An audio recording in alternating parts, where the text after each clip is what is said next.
We should be. All right, let's check and see. Mr. Laird, are you there? Good morning. Good morning. Good morning. Nice to be with you. How are you doing this morning? I'm okay, albeit at this early hour. You all are used to it. I don't know if I am. Well, that's all right. I wanna go back in time with you a little bit, if you don't mind. Sure. Do you remember the first time you met Mr. Dennis Hall? Yep. I met him in 1974. There was a summer course at the University of West Indies for some members of theater groups in the country to learn about television program production for the Right. summer. And because he had a group called PAT, P-A-T-T, the Performing Arts Technical Team. It was one of the first little teams that were got together to handle production, like backstage, lighting, sound, and so on, in theater production, especially around Naparima Bowl. Right. And he was there. It was an interesting introduction to Dennis because also in the group was Kathleen Warner, Auntie K. I don't know if you know anything about Auntie K. Of course. Well, my father always tells me about Auntie K lunch. He said when you get lunch at 2 o'clock is Auntie K lunch. So there was a sort of to and fro between the two of them. Right. And for us people who grew up with Auntie K, we were horrified that this young man was taking on Auntie K, being cheeky with her and so on, you know. But she handled it very well, and it was a great little interchange, and that brought him to our attention. Apart from the fact that he was Tony's brother, and I knew Tony at that time. So so it wasn't too long when we started Gael in 1985 that we said, you know, let's bring Dennis in. Mm-hmm. And he came in as doing a report from South about the culture in the South. Right. It wasn't Cultural Sprangalang at that time. He was just doing a stand-up report every week from San Fernando. TTT didn't like it. The managing director didn't like him at all and said, get him off the air or we'll take your program off the air. And consequently, we thought, well, we'll need to rethink him. And as he got experience in being in front of the camera,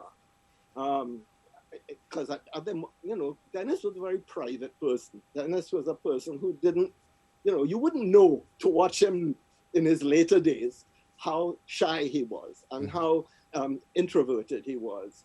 And through the cultural Sprangalang personality that he invented and built for the cultural Sprangalang little segment in the Gael program, he developed his own persona. And that he carried on to the 10th stage, and any public performance, he had that persona. But Sprang was a very quiet, gentle person.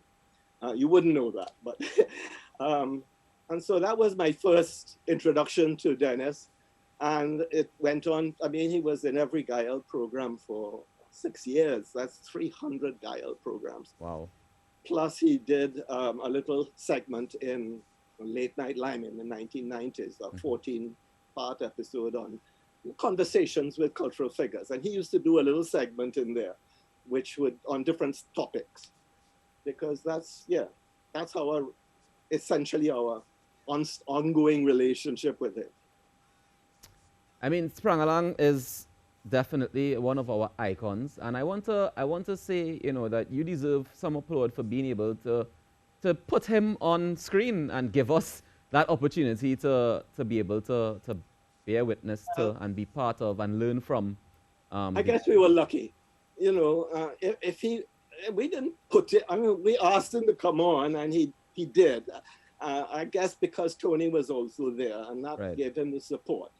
But he really built it himself. He built that persona, and he built the Cultural Sprangalang segment into something that still resonates today. I think we still, Gael still shows the Gael program, and I think people still look forward to seeing Dennis, even if, we may have heard the segment before. They like the way he presents and the knowledge that he's putting across. As he said, if you don't know the answer, you'll learn something. And that was Dennis. You learned something from his humor and from his comment. It was always off the wall. It was always from a direction that you never thought of before. Yeah. But afterwards you say, yeah, that's interesting. I never thought of it that way. Dennis thought of everything a different way. And he used it in his comedy and he used it in his social commentary. Definitely. And Mr. Laird, I want to thank you very much for joining us this morning and for sharing a bit of the history of Sprangalang and your history with Sprangalang. And again, I can't say thank you enough for the opportunities that you've given to so many young people, especially when it comes to our culture and preserving it. So thank you for all the work that you have done and continue to do. Before I go, could I just say that we didn't give him the opportunity. The opportunity comes when you have local television.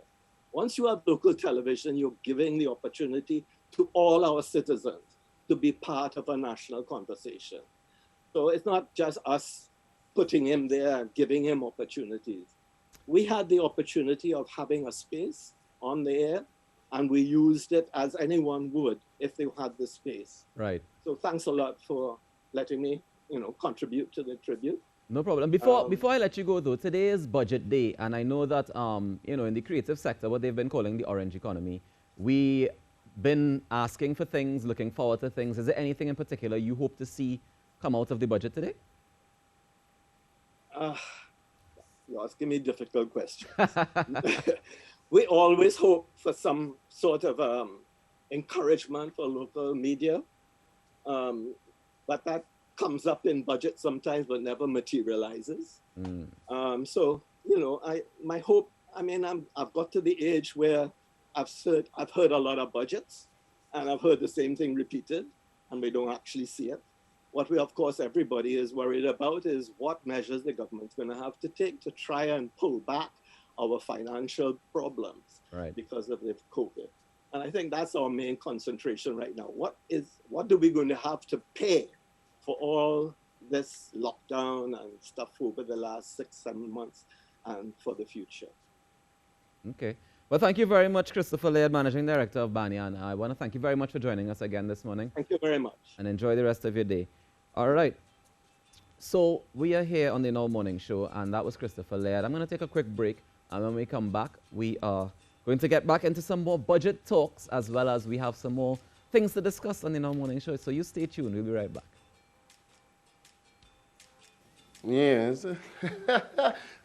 I nearly lost today, and that is because how people give direction and things.